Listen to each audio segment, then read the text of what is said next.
नमस्कार बंधुओं, मित्रों, आप पढ़ रहे थे वाच्य परिवर्तन। पहले भाग में आपने वाच्य की परिभाषा, वाक्य के कहने को ढंग को हम वाच्य कहते हैं। वाच्य तीन प्रकार के होते हैं: कर्तृवाच्य, कर्मवाच्य और भाववाच्य। आपने तीनों वाच्यों की परिभाषा पढ़ी है। तीनों वाच्यों में क्या क्या प्रधान होता है, किस किस विभक्ति की प्रधानता होती है, किसमें कौन सी विभक्ति लगाते हैं, इसका वर्णन हमने आपके लिए किया था। आज कर्तृवाच्य से हम कर्मवाच्य कैसे बनाएं, इसके नियमों का कुछ आपके लिए हम वर्णन करें। कुछ वर्णन हमने इससे पहली जो क्लास थी उसमें हमने कर दिया था। बंधुओं, कर्तृवाच्य से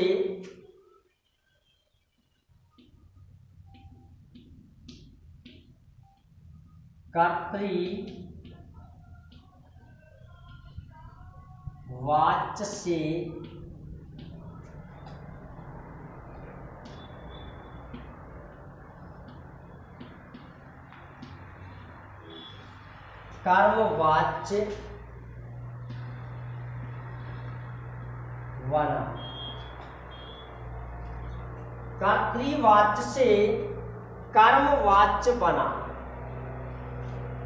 हम कर्तृवाच्य से कर्मवाच्य कैसे बना, क्या नियम है, क्या परिवर्तन हम करें जिससे हमें कोई भी व्यवधान नहीं और हम सरलता से, बड़े ही सरल तरीके से वाच्य परिवर्तन कर सकें।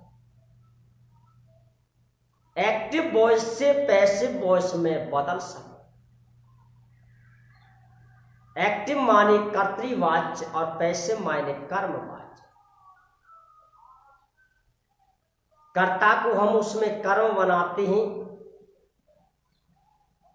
कर्म से पहले वाई का प्रयोग करते हैं, क्रिया की थर्ड फॉर्म लगाते हैं।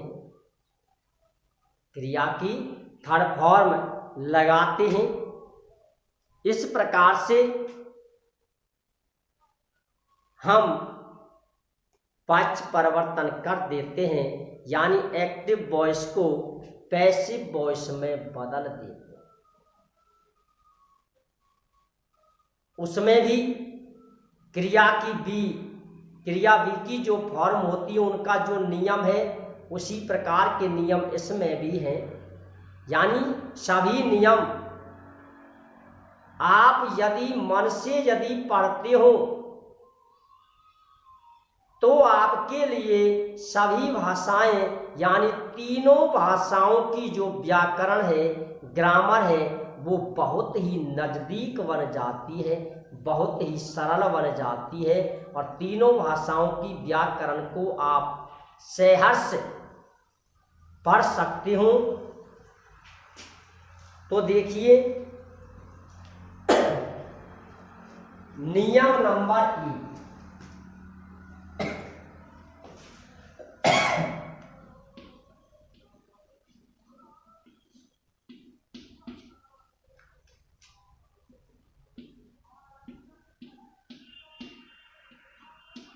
कर्ता में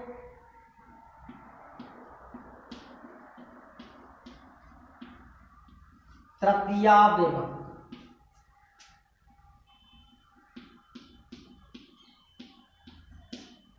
कर्ता में आपको विभक्ति लगानी है तृतीया। कर्ता में आपको विभक्ति लगानी है तृतीया। रोल नंबर 2,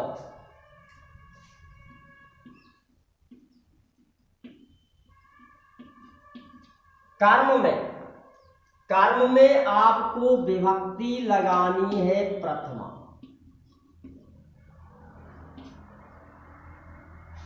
कर्ता में विभक्ति आप लगाइए तृतीया, कर्म में विभक्ति लगाइए प्रथमा। रूल नंबर 3,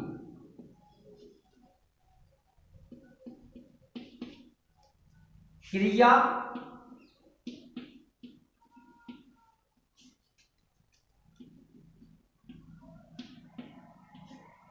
कर्ता के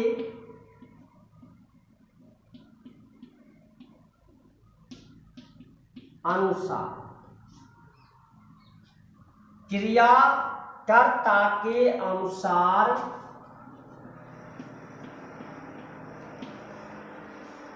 लगाते। आप क्रिया लगाइए, लेकिन क्रिया किसके अनुसार आपको लगानी है? क्रिया कर्ता के अनुसार लगाना। क्रिया किसके अनुसार लगाते हैं? कर्ता के अनुसार। देखिए फिर से सुनिए, कर्तृवाच्य से कर्मवाच्य बनाना, यानी कर्तृवाच्य से हम कर्मवाच्य कैसे बनाएं? तो इसके लिए आपको कुछ नियम फॉलो करने पड़ेंगे। उन नियमों में पहला नियम है कि कर्ता में आप तृतीया लगाइए। कर्ता में आप कौन सी लगाइए? तृतीया लगाइए। कर्म में आप प्रथमा लगाइए। और क्रिया जो है, क्रिया कर्म के अनुसार लगाइए। क्रिया किसके अनुसार लगानी है? क्रिया जो है वो किसके अनुसार लगानी है? कर्म के अनुसार लगानी। सॉरी, कर्ता नहीं, कर्म। क्रिया जो आपको लगानी है वो कर्म के अनुसार लगानी। किसके अनुसार लगानी है? कर्म के अनुसार। रूल नंबर 4, नियम नंबर 4,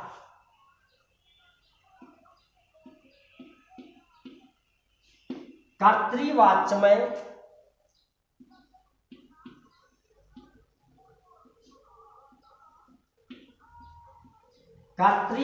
में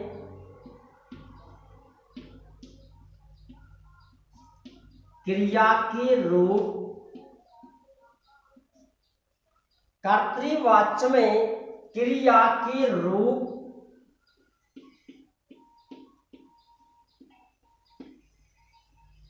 आत्मने पद में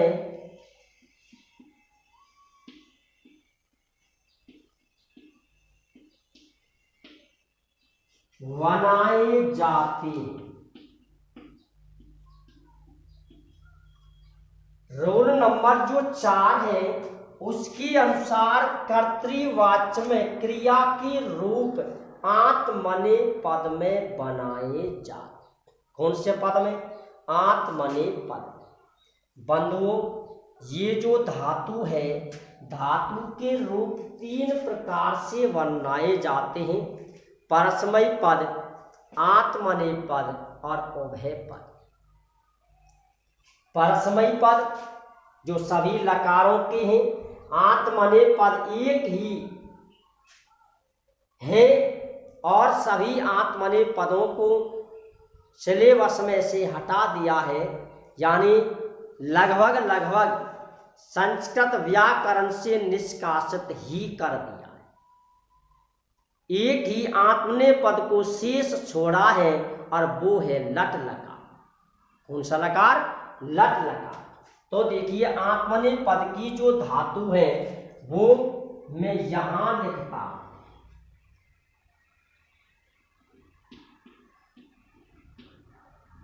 अते, एते, अन्ते।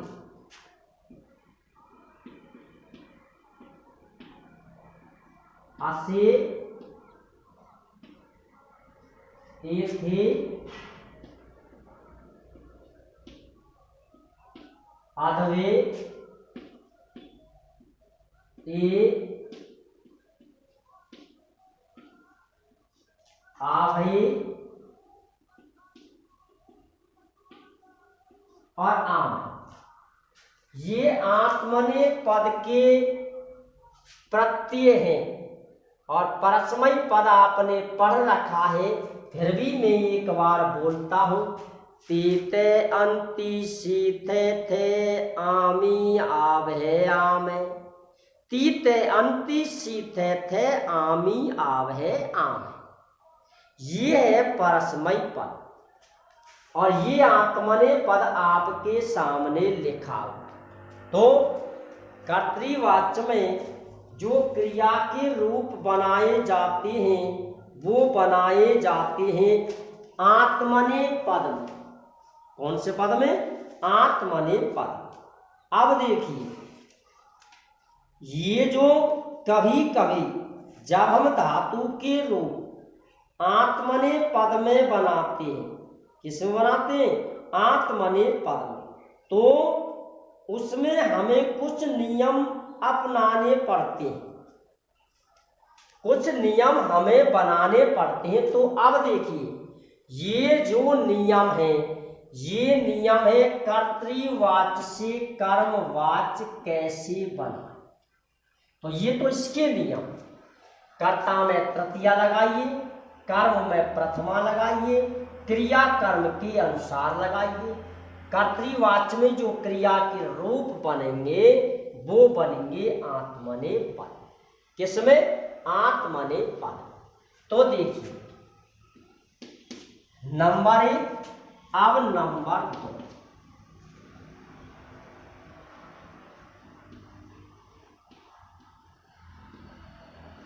क्रिया के रूप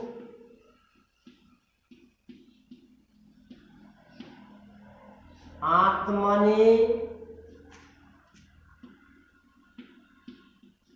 पद में बना। ये है बिंदु कि हमारे सामने ये समस्या आती है कि वाच्य परिवर्तन में ये सीधे लगते हैं या किसी के सहारे से लगते हैं। तो बंधुओं, एक स्थान ऐसा होता है जिसमें आप बिना किसी रुकावट के लगा दीजिए, बिना किसी रुकावट के आप उसमें लगा दीजिए। एक स्थान ऐसा होता है जो किसी का सहारा लेना होगा तभी आप लगा पाए।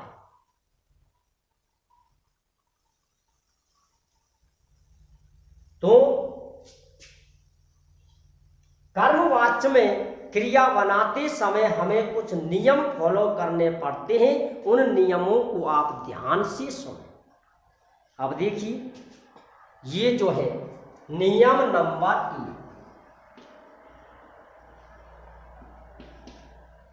नियम नंबर 1। नियम नंबर 1 क्या है? नियम नंबर 1 ये है कि धातु के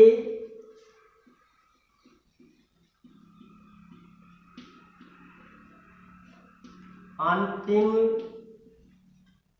वर्ण को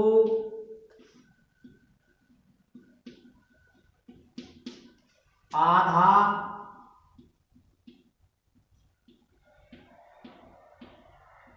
बना देते हैं।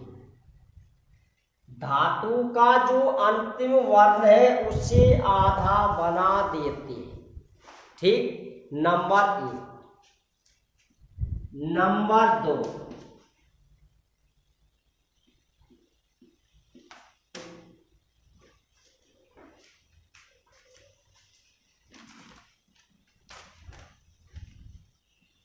नंबर 2 है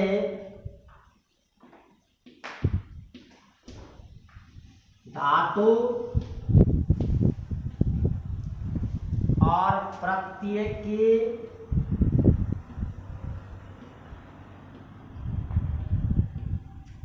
मध्य में ये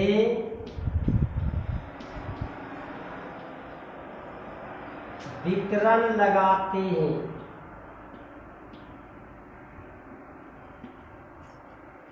धातु और प्रत्यय के मध्य में, किसके मध्य में? धातु और प्रत्यय के मध्य में यह विकरण लगाते हैं। प्रत्यय है ये और धातु है XYZ। जैसे मान लीजिए ये धातु है पट। तो देखिए इस पे हलंत लगा हुआ है, यानी इसको आधा बना देंगे, ठीक है। और इसके बाद में जब इनको जोड़ेंगे तो बीच में ये विकर्ण आए। ये धातु है, ये प्रत्यय है, इनके बीच में यानी दोनों के मध्य में यह विकर्ण लगाते हैं। बंधुओं, प्रश्न ये उठता है कि विकर्ण किम भवति। प्रश्न ये आता है कि विकर्ण किसे कहते हैं। विकर्ण वो है जो बीच में जुड़ता है, बीच में जो लगता है, बीच में जो लगता है उसे विकर्ण कहते हैं। विकर्ण कहते हैं, क्या कहते हैं, उसे हम विकर्ण कहते हैं। मध्य में जुड़ने वाले को, दोनों को जो जोड़ता है, दोनों को जो जोड़ता है, अगले वाले को और पिछले वाले, दोनों के बीच में जो लगता है, आगे वाले को भी सहन करता है और पीछे वाले को भी सहन करता है, लेकिन हटता नहीं है, उन्हें जोड़े रखता है, उन्हें जोड़े रखता है, उन्हें जोड़े रखता है।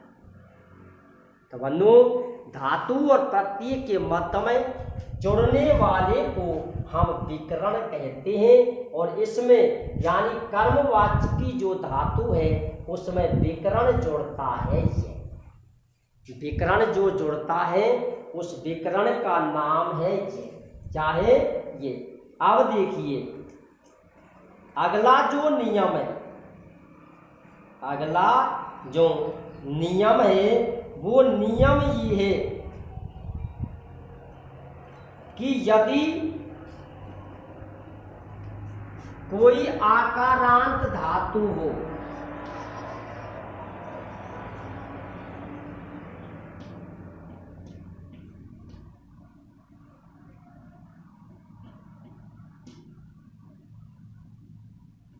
यदि कोई आकारांत धातु हो तो उसमें ई लगा देते हैं, यानी आ के स्थान पर ई।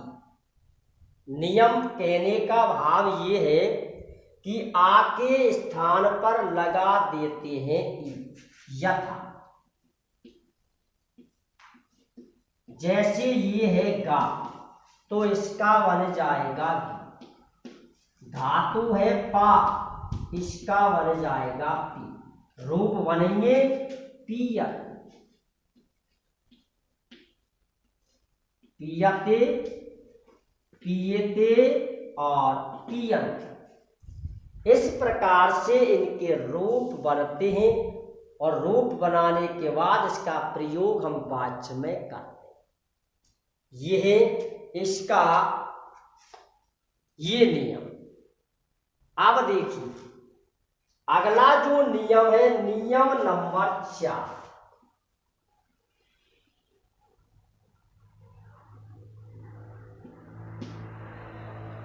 यदि धातु में या क्रियापद में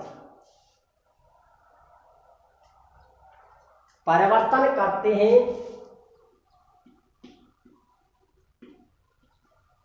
दीर्घ ऋकार, ठीक, तो इसको ईर में बदल देते हैं। अगर धातु में दीर्घ ऋकार हो तो इसे ईर में बदल देते हैं। किसमें बदल देते हैं? ईर में। आप देखिए, मान लीजिए धातु ग्रह या प्रच्छ है,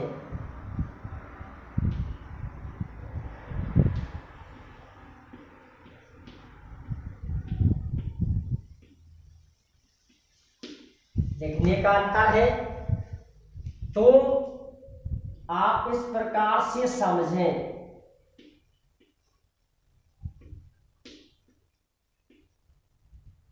अगर ये दिया हो तो इसमें बदल दें, ये दिया हो तो इसमें बदल दें, ये दिया हो तो इसमें बदल दें। यानी रे लगाने के तरीके अलग होते हैं।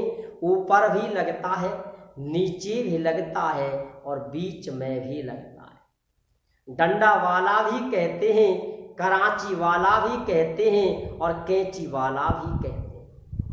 डंडा वाला वो है वो जो सीधा लगता है, कैंची वाला वो है जो मुड़ के लगता है। कैसे लगता है? मुड़ के लगता है, खींच लेता है। और डंडा वाला वो होता है जो सीधा सीधा लगता है। कैसे लगता है? सीधा सीधा लगता है, वही डंडा वाला होता है। कि सीधा सीधा लगता है वही डंडा वाला होता है। जो कैंची वाला होता है वो टेढ़ा ही लगता है। अब देखिए, ये कैंची वाला है, ये डंडे वाला है। ये सीधा लगा हुआ है, ये मुड़ा हुआ लगा हुआ है। ये परिवर्तन किया जाता है। तो बंधुओं, इसके रूप बनते हुए चले जाएंगे कि गृहीयते, गृहीयते, गृहेयन। ठीक है बंधुओं। अब देखिए नियम नंबर अब आएगा 6। अगला 6 7 कोई सा भी हो। जैसे मान लीजिए बंधुओं, कोई ऐसी धातु हो जिसके अंत में उ या ई हो।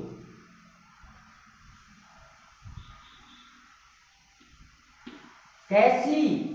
दीर्घ। दीर्घ यदि ई या उ हो, दीर्घ ई या उ हो तो उसे दीर्घ में बदल देते हैं। अर्थात यदि मान लीजिए मैं यहां लिखता हूं नियम नंबर 6, ई या उ अंत वाली यदि धातु हो तो इसे ई या उ में बदल देते हैं। एक धातु में लिखता हूं, जैसे धातु है श्रु, तो इसके रूप बनेंगे श्रूयते। ठीक है बंधु, क्या रूप बन जाएंगे? श्रूयते। ये इसका अगला नियम। यदि उपधा में अनुस्वार या पंचम वर्ण हो तो उसका लोप हो जाता है। उपधा का मतलब है पहला अक्षर। नियम नंबर 7,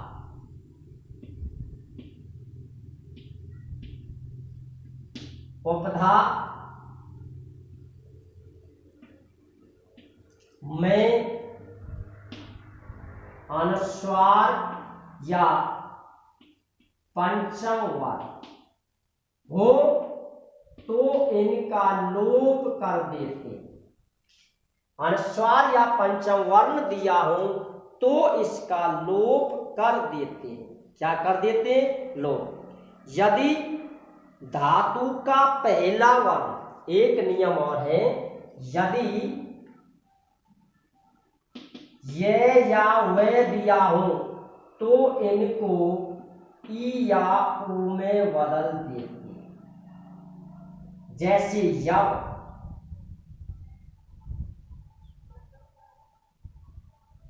बप, जैसे धातु आ गई बप, तो पहला अक्षर है वे, उसे बदल देंगे उ में, तो इसका बन जाएगा उपयति। क्या बन जाएगा? उपयति। इस प्रकार से आप इन नियमों को फॉलो करें, इन नियमों को याद करें। इन नियमों के द्वारा, इन नियमों के द्वारा हम वाच्य परिवर्तन भी करेंगे और धातु के रूप भी बनाएंगे। कौन सी धातु? आत्मनेपद धातु। और वो भी कैसी? जिसका प्रयोग हम किसमें करेंगे? वाच्य परिवर्तन में करेंगे। आत्मनेपद धातु बनाते समय करेंगे। कौन से वाच्य में? कर्म वाच्य में। कर्तृवाच्य में इन नियमों का प्रयोग नहीं करते हैं। कर्तृवाच्य में ये जो प्रत्यय है ये प्रत्यय सीधे के सीधे ही लग जाते। ठीक है बंधु, आप वाच्य प्रारंभ करने से पहले आप इन दोनों जो नियम हैं, कर्तृवाच्य से कर्मवाच्य बनाना, क्रिया के रूप आत्मनेपद में कैसे बनाए, इन दोनों ही नियमों को आप गहराई से पढ़ें। वाच्य परिवर्तन करना और उन्हें करके दिखाना, वाच्य परिवर्तन सिखाना, ये हमारी गारंटी है। विद गारंटी हम ऐसा आपसे प्रॉमिस करते हैं, आपका वाच्य परिवर्तन कभी भी बेकार नहीं जाएगा, वाच्य परिवर्तन आपका गलत नहीं होगा, इसकी हम आपसे गारंटी लेते हैं। लेकिन आप इन नियमों को ध्यान में रखें। आपने वाच्य पढ़े होंगे, लेकिन आप वाच्य पढ़ते हुए परेशान नहीं होंगे, थकेंगे नहीं। देखते ही देखते आप वाच्य परिवर्तन सीख जाएंगे। मित्रों, नियम पढ़ना, नियम देखना, नियम आपको ये पहली बार नियम मिलेंगे कि कहीं आपने वाच्य परिवर्तन के भी नियम पढ़े। ठीक है बंधुओं, तब तक के लिए हम आपसे विदा लेते हैं। नमस्कार, जय हिंद, जय भारत। कल या अगले दिन या अगली क्लास में हम आपसे फिर मिलें।